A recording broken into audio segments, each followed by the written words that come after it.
Bonjour à tous, Claire Quesada de Grex. Je suis donc conseillère en développement international à Grex et je m'occupe notamment des formations à l'international que nous organisons en lien avec CCI Formation. Nous sommes là pour parler d'une nouvelle formation que nous avons mis en place en 2019 sur l'export contrôle, qui va être animée donc par Guy Guetta de Schneider Electric, qui anime déjà des formations depuis quelques années sur les biens à double usage et la sensibilisation EAR, et qui va donc aborder cette année la formation sur l'export contrôle. Alors Guy, est-ce que tu peux nous expliquer à quoi correspond l'export contrôle? Bien sûr. Donc en fait, au même titre que la protection des données, que l'anticorruption, que l'extraterritorialité, l'export contrôle est une composante de la compliance, ou en français conformité. Donc il s'agit en fait de la prise en compte de différentes réglementations existantes. On retrouve les réglementations nationales, européennes, les réglementations internationales qui évoluent sans cesse. Alors nous sommes dans un monde en pleine mutation dans lequel de nouvelles menaces émergent. Il faut savoir que les entreprises qui opèrent dans un cadre international sont concernées par l'export contrôle.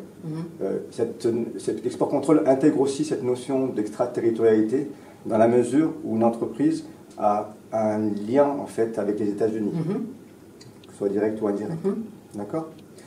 Il faut savoir aussi que tous les maillons d'une entreprise sont concernés et doivent savoir qu'il existe des contrôles à réaliser dans les différentes étapes et sur plusieurs plans.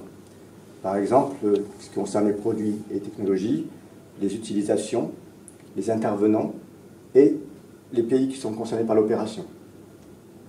L'objectif, c'est d'éviter de transmettre des matériels ou des technologies sensibles à des personnes, entités, pays qui seraient sous sanction et qui en feraient mauvais usage. Par exemple, on peut citer les cas de prolifération, les cas de terrorisme et répression pour les droits de l'homme. Ok. Du coup, quelle est, dans ce domaine-là, Guy, quelle est la responsabilité de l'entreprise? Quels sont les risques associés à cette responsabilité? Et qui est concerné au sein de l'entreprise par toute cette réglementation sur l'export contrôle? Bien. Donc la responsabilité de l'entreprise est de s'assurer de la bonne prise en compte de l'export contrôle dans les opérations et les processus, pour ne pas contribuer à la violation des réglementations. Donc il faut savoir que les dirigeants et leurs collaborateurs doivent connaître ces risques liés au non-respect de la réglementation et aussi du cadre légal, parce que cette réglementation donne le cadre légal. Donc quand on parle des collaborateurs, c'est un peu presque tout le monde dans l'entreprise. Ça peut être les acheteurs, les commerciaux, on retrouve les juristes, les chefs de projet, la logistique, les douanes. Vraiment, tout le monde est concerné par le sujet.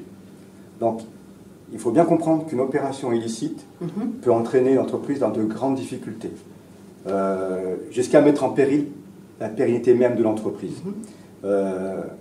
Les médias ont relaté ces derniers mois des sanctions qui ont été émises à l'encontre de certaines grandes entreprises avec des amendes records, parce qu'il n'y avait pas eu de respect de cette réglementation, et en particulier celle concernant les États-Unis. Donc face à cette insécurité juridique dans laquelle peuvent se trouver des entreprises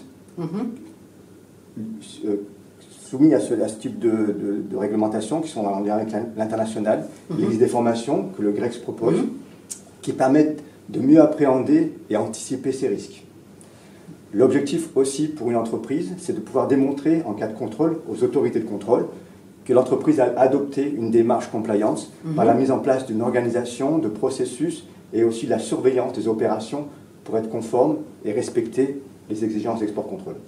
D'accord, donc on aura compris que cette formation en fait concerne effectivement l'ensemble de la chaîne internationale au sein de l'entreprise et que chacun des services doit être sensibilisé sur cette réglementation qui peut avoir un impact et des risques importants, notamment lorsque les entreprises sont en lien avec des sociétés américaines. Entre autres, mais ça dépasse bien le cadre américain. En fait, c'est une globalité, c'est l'ensemble de choses. C'est les produits, c'est les technologies, c'est les utilisateurs, ce qui sera fait des produits, et aussi, bien sûr, les pays, parce que de nombreux pays sont sous mesures restrictives économiques.